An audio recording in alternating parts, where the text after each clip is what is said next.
Olá, estamos começando mais uma entrevista no canal Marco Antônio Villa e é sempre muito agradável, sem exagero, conversar com o amigo, colega, divisor lá de bancada do glorioso Jornal da Cultura, o filósofo Luiz Felipe Pondé. Então eu aproveito, claro, primeiro para agradecer a gentileza de ter me atendido e a segunda questão ela é tão ampla, pode ser uma coisa meio até de senso comum, não sei se pode ser, mas você, Pondé, imaginaria que a chamada polarização, apesar de todas as dificuldades de pensar em termos ideológicos em polarização, mas esse momento de Fla-Flu, de Corinthians e Palmeiras, de forma mais popular, ele se estende o mínimo desde 2018 até hoje, 2024. Você acreditaria nessa permanência? E se sim, Pondé, qual a razão? No que consiste esse momento, que não é um momento único, assim, quase que específico da história da República Brasileira, mas é um momento que parece que está mais acirrado que nós chamaríamos no passado de contradições. Olha, Vila, eu suspeito que, pelo menos num prazo curto de tempo, não há nenhuma tendência a que isso melhore, sabe? A polarização, né? Eu acho que não, porque ela me parece uma espécie assim de desenvolvimento quase necessário. É claro que não há nada absolutamente em humanas, na vida dos seres humanos, né? Na história, mas eu acho que é quase um desenvolvimento necessário do encontro entre dois fatores. Um, que quando grupos sociais ou pessoas aderem a determinadas práticas políticas, inclusive envelopadas em formas ideológicas, seja elas quais forem, ou seja, quando eu dou minha adesão a uma visão política de mundo que eu creio carrega um bem político absoluto, de alguma forma, ou bens políticos absolutos, de alguma forma, portanto, estou falando, grosso modo, militâncias. Isso desde o século XIX, a gente pode até identificar isso também no final do XVIII, mas ao longo do século XIX isso vai acontecendo, como a gente sabe, deságua em revoluções e tudo mais. Eu acho que quando esse fato, que é um fato, assim, digamos, de cauda longa, cruza com a emergência da tecnologia de redes sociais, que capilariza e individualiza de uma forma gigantesca a potência dessa militância e dessas opiniões, me parece que aí a gente encontra essa radicalização ou essa politização excessiva. Uma das formas de entender a polarização é entendê-la como uma politização excessiva da sociedade, em campos distintos, né?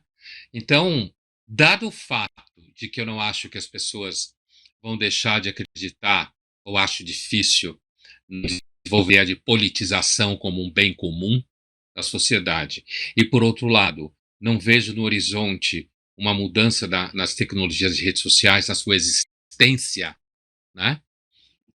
Eu acho que num prazo pelo menos próximo, ou pelo menos mediano, acho difícil superar a polarização, inclusive porque é um fenômeno que tende a se alastrar nos Estados Unidos tão terrível quanto aqui, se não for pior, e a Europa também apresenta esse tipo. Então, me parece que, pelo menos em termos de Estados Unidos, são países gigantescos e complicados, não vejo no horizonte a humanidade, Vila.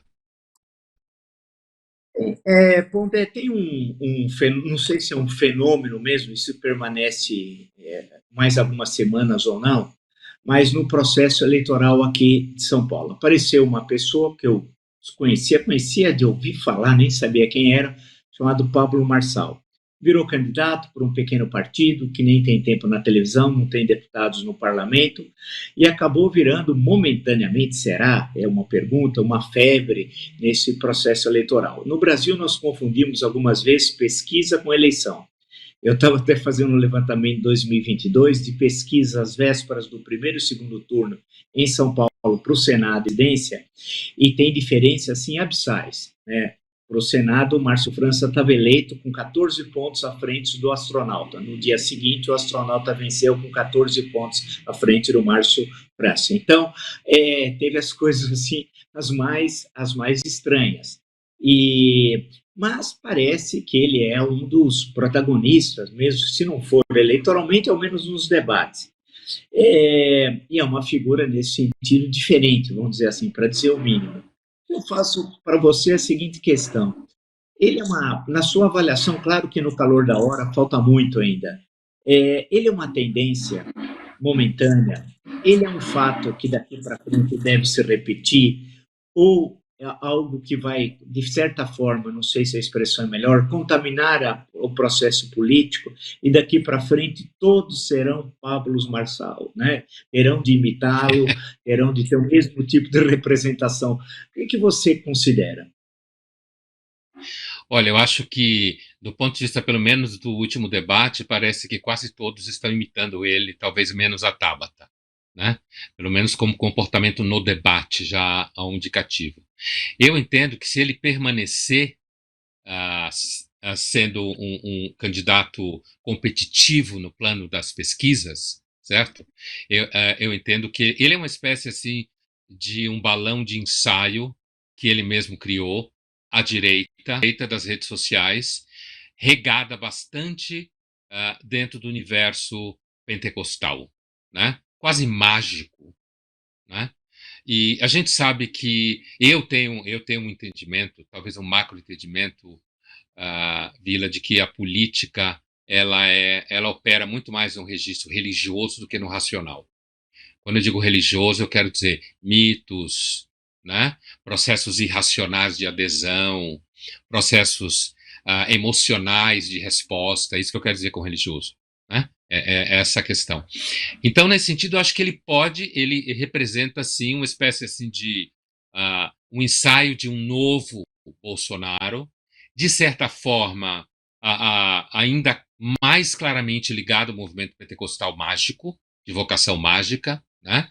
E, ao mesmo tempo, ele representa uma figura que é um self-made man, de alguma forma, segundo o que dizem, segundo o que ele fala, que representa uma espécie de sucesso do liberalismo popular, que é, sem dúvida nenhuma, uma característica do pentecostalismo popular brasileiro, né? Ah, o Gessé de Souza já tinha falado desse liberalismo popular em relação ao pentecostalismo, né? E me parece que ele tem um discurso que se oferece como representativo disso. Ao mesmo tempo, ele é uma espécie de outra opção dentro da esquerda, da direita, não da esquerda. Uma outra opção que significa, ele força a barra, chamando Nunes de esquerda, né, como a gente sabe, mas assim, entre uma direita que tenta se aproximar, digamos assim, de um funcionamento clássico à direita, sem grandes arroubos, ou seja, um personagem como o prefeito é alguém que podia ser candidato a ser candidato de centro, né? Centro-direita. Então, uma figura que não tem arroubos, uma figura que é mais ou menos discreta para um político. Muita gente não gosta dele por causa disso, né? Mas, ao mesmo tempo, isso pode ser positivo num segundo turno em que ele vá contra o Boulos, pode ser que o Nunes, se ele passar isso, esse fator dele de ser um pouco mais discreto, né?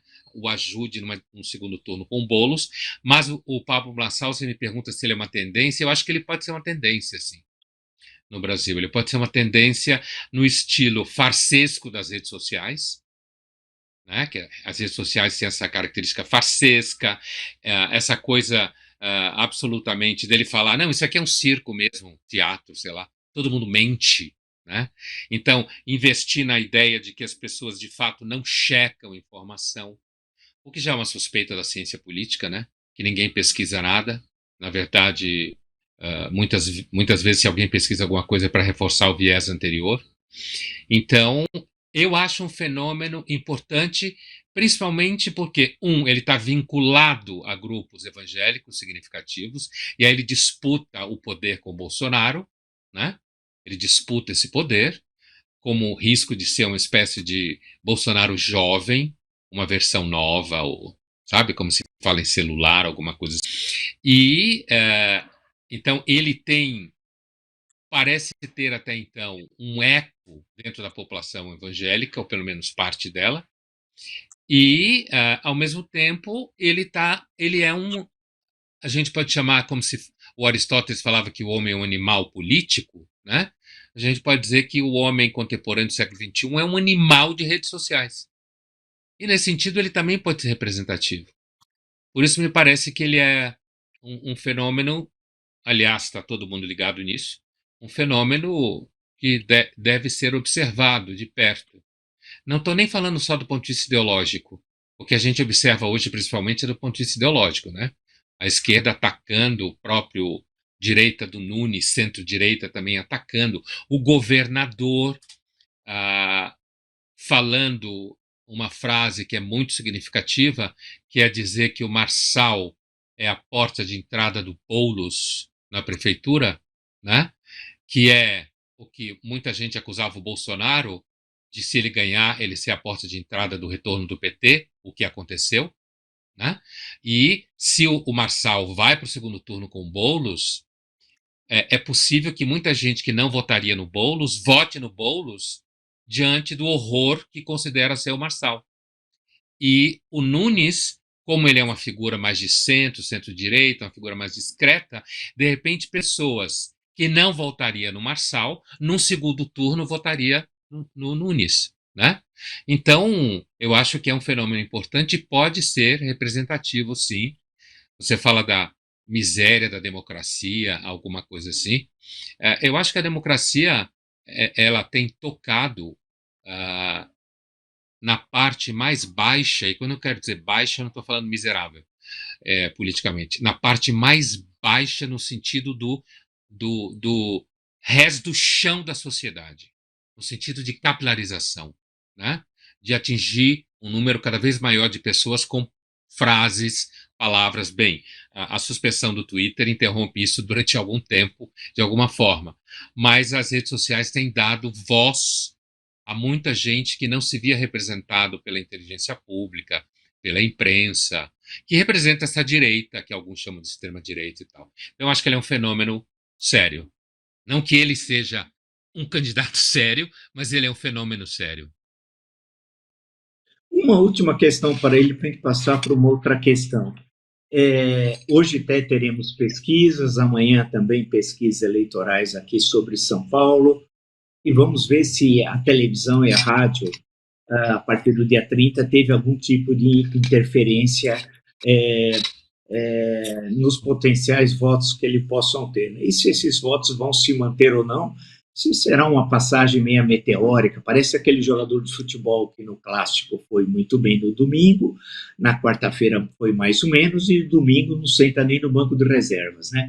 Quer dizer, pode acontecer também isso. Agora, o que me chama a atenção também no caso dele, por fim, é que ele não apresenta propostas. É como se o debate fosse algo absolutamente desnecessário apresentar propostas, a não ser 2 milhões de empregos e o prédio de 1 quilômetro, mais alto da altura, mais alto o prédio de São Paulo e do mundo, provavelmente. Então, não tem propostas, ou seja, como o debate fosse uma espécie de picadeiro, vai, no sentido mais popular, e que cada um que representasse melhor o seu papel popular dentro do picadeiro seria escolhido.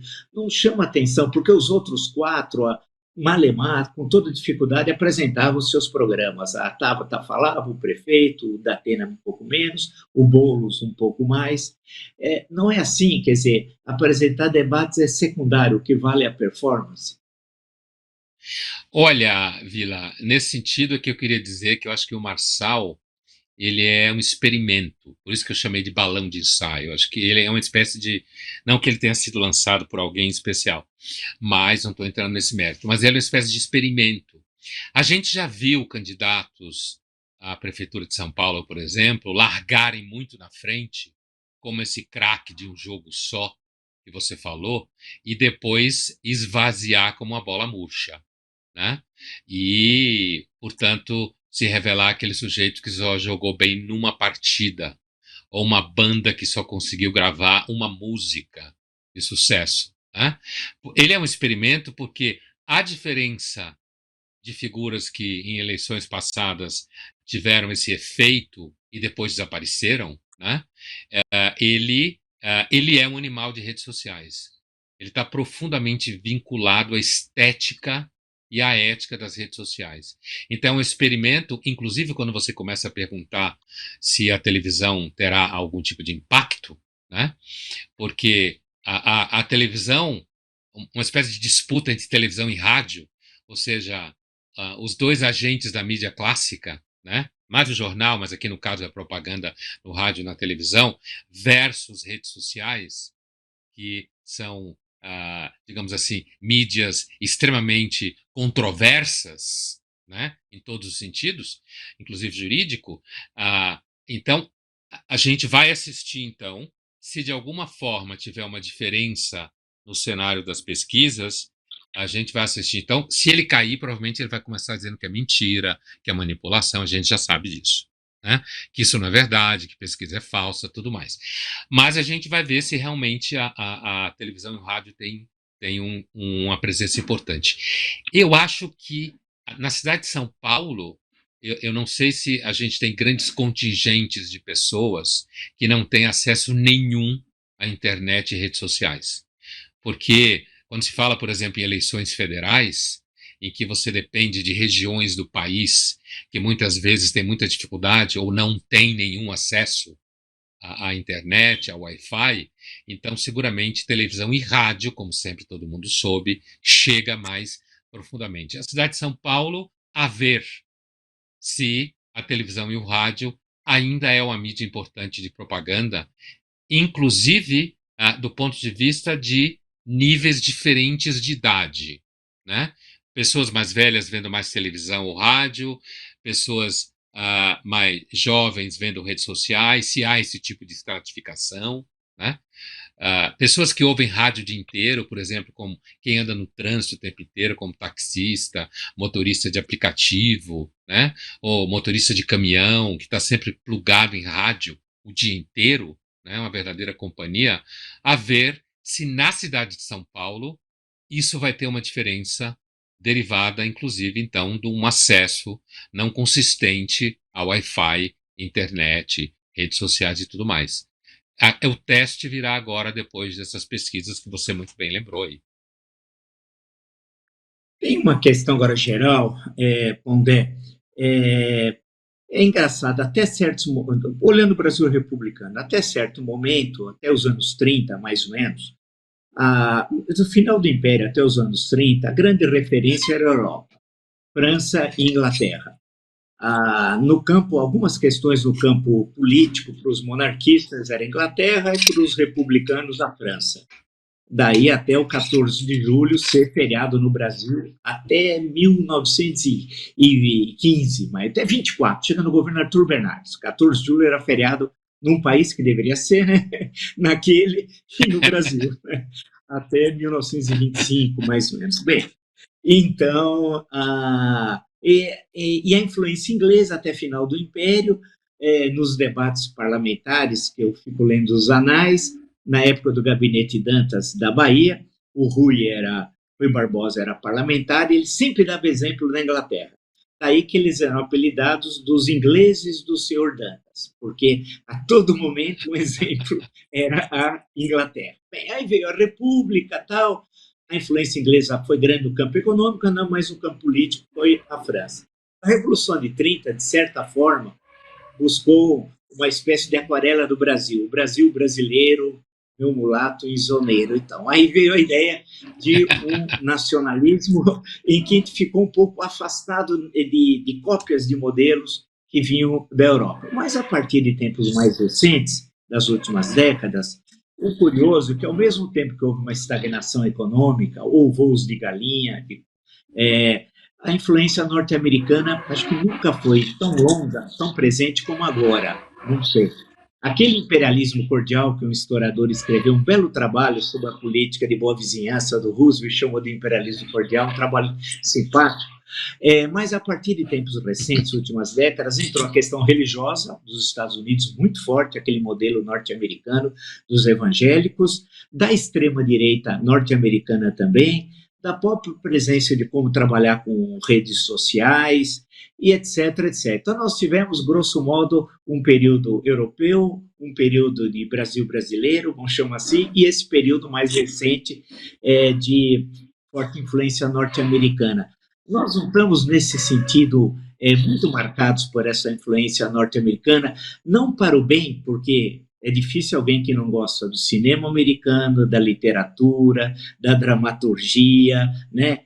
Da pintura norte-americana, dos grandes museus americanos. Só sou um maluquinho de pedra, mas a gente fica impressionado. Eu me formei lendo grandes autores americanos tal. Nós não acabamos no recebendo, e mesmo no campo da esquerda, aí vem uma outra questão interessante. Muitas das questões que aparecem aqui são questões que vêm dos Estados Unidos e que não têm a ver, no fundo, com o marxismo clássico, que nunca foi muito presente, inclusive nos Estados Unidos. Como é que você analisa isso, Pondé? Então, também você citou várias coisas que se gosta muito aqui, mas também se gosta muito dos Estados Unidos para ir comprar coisas, né? Você vai, sei lá, fazer visto, alguma coisa no consulado americano, nas filas, e quase todo mundo está falando em comprar coisa, então se gosta muito da riqueza americana também. Apesar de que também uma grande parte está tirando visto de imigrante para não voltar mais para o Brasil, né? A gente sabe disso, que tem muita gente que tenta ficar lá. Então, eu acho que a gente não consegue copiar a riqueza americana por uma série de fatores, certo? A noção de sociedade livre de mercado aqui nunca pegou plenamente, nunca pegou, né? Então, de certa forma, isso sempre fica com freio de mão puxado. Agora, sem dúvida nenhuma, acho que a influência cultural americana, no sentido largo do termo, não só político, né? Como você bem lembrou no final da tua pergunta, até a esquerda brasileira é americana hoje, né? Ela copia as expressões, copiou o politicamente correto, copiou a discussão de diversidade, copiou o tema das cotas, copiou o tema da teoria de gênero, certo? Quer dizer, é uma cópia completa e total da esquerda americana. Quer dizer, qualquer tentativa de se vincular a uma esquerda histórica e tal fica difícil. Inclusive porque a esquerda histórica, se a gente pensar até meados ou metade da segunda metade do século XX, ainda estava muito vinculada à União Soviética. A gente sabe que a União Soviética, durante a Guerra Fria, e mesmo antes disso, investiu muito em exportar o modelo marxista, comunista prático deles para o mundo. E essa exportação, como já era comum, por exemplo, na França e mesmo na Inglaterra, era uma exportação que passava muito pelos intelectuais.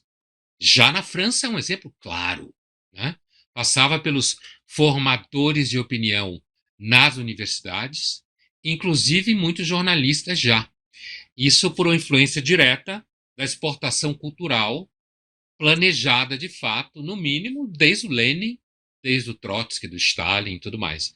Então, mas hoje nós somos uma cópia plena, tanto à direita, como você bem descreveu, né?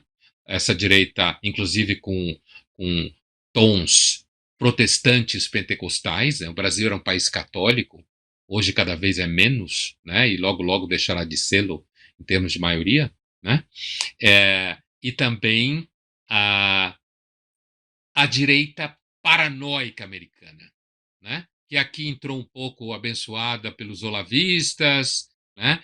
Teve o seu apogeu no governo Bolsonaro, inclusive no Ministério da Educação, inclusive no Itamaraty, né? Também teve seu apogeu, influência conspiratória, uma direita assim uh, uh, bastante delirante, inclusive durante a pandemia, né? Inclusive nas posições durante a pandemia. Isso parece mostrar que o Brasil, assim como outros países da América Latina, mas não necessariamente todos, a influência europeia foi muito superficial, muito superficial, né? Você sente uma influência europeia muito mais presente, por exemplo, na Argentina, mesmo no Chile, certo? A influência inglesa é interessante porque a Marinha chilena parece Marinha inglesa. Eles se acham mais ingleses do que qualquer outra coisa, né? Em termos de mitologia nacional. E o Brasil não. O que acontece hoje é que o Brasil se transformou, ele é, de certa forma, na América Latina, um país que é claramente cópia dos Estados Unidos. Isso pode ser, inclusive, função da força cultural que o Brasil tem. Ao ser copiado, ele copia de uma forma extremamente dramática os Estados Unidos, né? E por isso aparece de forma tão evidente aqui. Hoje no Brasil a gente só tem direita americana, quase, né, de estilo americana, extrema direita, paranoica, religiosa, o que for, e esquerda americana cultural, muito menos econômica, né?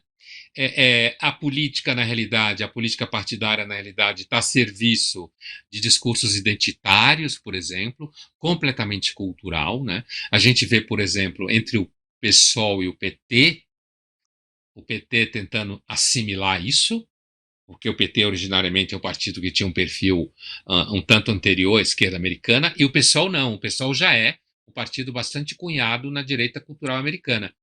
Então, eu vejo isso assim como a gente copia tendências de comportamento. Eu vejo da mesma forma. Eu vou lhe dar um exemplo dessa semana ou da semana passada.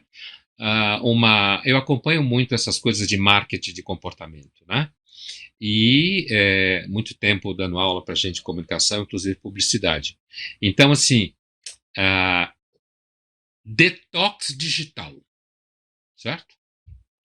Então, uma linha de celulares que são pensados como ferramentas, com design extremamente sofisticado, tá? Material sustentável, lá por $500 atualmente, mais ou menos, né? Que não tem acesso à internet, portanto não tem redes sociais. Ele funciona como telefone, você consegue mandar mensagem só, né? E alguns outros nem isso, né? E tem a lista de música, menu musical que você pode colocar também. Ou seja, ele é chamado de detox digital porque você ficaria desconectado do mundo digital, a não ser que fosse ao seu computador, seu computador de mesa, ou mesmo iPad, se você tiver alguma coisa assim. É evidente que dizer que isso é uma tendência é confundir o nicho de mercado com tendência. É um nicho de mercado. Dizer que detox digital é coisa para jovem que tem dinheiro. Porque o jovem que não tem dinheiro, ele depende do digital para viver, para trabalhar, para buscar Claro. networking, para estabelecer vínculos, para buscar oportunidade de emprego, certo? Ele depende disso. Só um jovem que não depende disso pode brincar de detox digital. Então é mais ou menos como comer comida orgânica cara, como a gente sabe por aí que tem no Brasil, né? Comida orgânica cara. Então, eu estou comparando isso para dizer que é o seguinte: assim como a gente comprou Coca-Cola dos Estados Unidos, então a gente comprou a política americana de espetáculo. Os Estados Unidos sempre foi um país meio agressivo, né? Agressivo, que eu digo no sentido, por exemplo, matar presidente, atirar em presidente, sempre foi um clássico nos Estados Unidos. A gente sabe disso, né? Então, É verdade. ou matar ou tentar matar, né? As duas coisas juntas.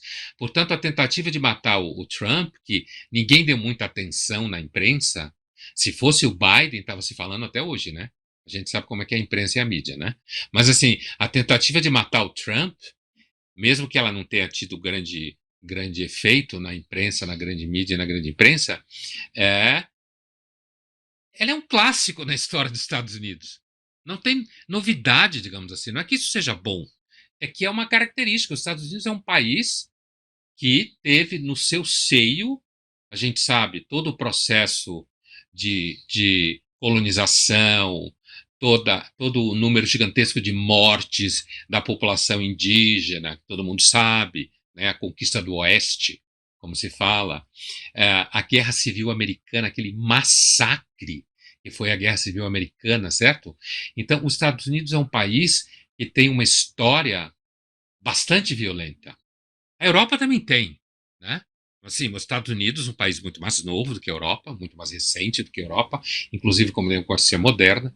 O Paulo Francis dizia que os Estados Unidos moderno nasceu na Guerra Civil, não antes. Nasceu na Guerra Civil. Por quê? Porque a Guerra Civil esmagou a última manifestação de uma sociedade agrária aristocrática, que era o sul americano, né? E trouxe o norte industrial, moderno, esmagando de forma violentíssima o sul quando o sul perdeu a guerra, né? Então, eu acho que isso tudo que você descreveu no Brasil hoje é um tipo clássico de colonização cultural. Clássico, totalmente colonizado culturalmente. Inclusive, toda essa discussão ao redor do Supremo não deixa de ser parecida com os Estados Unidos também, porque a gente sabe que o Supremo americano ele tem uma marca claramente ideológica, né, dentro do seu perfil de indicações. Atualmente a gente tem um Supremo americano que tem um perfil mais conservador, tomando decisões que, de alguma forma, favorecem posições mais conservadoras em termos de costumes, principalmente nos Estados Unidos, né? E aqui o nosso Supremo também está virando uma caixa de ressonância de polarização ideológica. Isso também está acontecendo. Então, eu acho que até o Supremo brasileiro está ficando parecido com o americano, nesse sentido. Eu não sei se, não acredito que os americanos de lá, do Supremo, quero dizer, gozem tanto de exposição na internet como os nossos têm feito, né? Virado estrela, eu quero dizer. O que me parece muito ruim para o Supremo virar estrela de tela. Muito ruim. Acho que superministros, superjuízes deviam ser, não exatamente, vou fazer aquilo que em filosofia a gente chama de redução ao absurdo, fazer um argumento absurdamente radical para falar a metade dele, né? Eu acho que ministros do Supremo deviam ter uma vida parecida com monges. Não no sentido de viver o celibato, mas no sentido de viver afastado da exposição pública. Sem dar manifestação, sem ir à festa, sem ir a evento, nada. Devia ser perfil baixo no sentido de exposição pública. Para que a gente não soubesse o que eles pensam mesmo. Eu me lembro que o ministro Celso de Mello, ele tinha um caminho em Brasília, que era ao Supremo, de Supremo para a casa dele. E tinha um hábito pavoroso, vício, de comer no McDonald's. Então era pedir um McDonald's para a casa dele e comia, e evitava qualquer tipo de contato. Porque, como diz o Fernando Gabeira certa vez, em Brasília você não pode ir num restaurante. Você senta no restaurante, vem um lobista e uma garota de programa, né? Então, é terrível, né? Você nem sabe quem é a garota de programa e quem é o lobista. E eles se sentam no direito de vir à sua mesa. Então, é complicado, complicado. É a corte, né? Uma última questão. É terrível. Uma última questão bem simples. É uma pergunta meio idiota, pode ser meio de bom senso, ou de senso comum, melhor dizendo. Nesse sentido, uma pergunta fácil, me perguntam na rua, as pessoas batem assim quando me encontram e falam, Vila, para onde vamos? Como se eu soubesse. Aí eu falo, não tenho a mínima ideia para onde vamos. Eu nem sei o que eu vou fazer amanhã, né? Então eu pergunto para você, o filósofo, dentro dessa análise toda que você fez, dessa nossa conjuntura interligada com as mudanças do mundo, que nunca foi tão global como agora, ao menos na circulação das informações e tudo, para onde nós vamos? Quer dizer, ou é para sermos eternamente independentes, para usar uma linguagem dos anos 60, lá da teoria da dependência, ou para lutarmos contra o imperialismo digital, que agora é a nova forma do imperialismo, para sermos dominados ad eterno, ou cairmos num policarpo-coerismo, lembrando um pouco o Lima Barreto, em que tudo de fora é ruim. Daí, como sair dessa? Assim, algumas pinturas, eu sei que ninguém tem resposta pronta, você não tem, mas o que fazer aí, para lembrar um texto do Lenin, lá do 1902, o que fazer? Para onde nós vamos aí? Olha, eu acho que a resposta mais honesta é a que você dá sempre quando perguntam a você na rua. Eu não tenho a mínima ideia, né? Não dá para. Inclusive quando se pergunta em termos de saída, solução. Eu tenho a impressão que os próximos anos tendem a ser muito parecidos com o que a gente vive hoje, certo? Um certo marasmo dentro da histeria do século XXI. Acho o século XXI bastante ridículo, inclusive, com as suas obsessões e manias. Então, eu tendo a pensar, por exemplo, eu estava falando do Supremo, que o comportamento do Supremo ideologizado, contaminado com a discussão política e de costumes, tende a ficar cada vez mais forte. Não vejo nenhum sinal de que isso vai mudar. Né?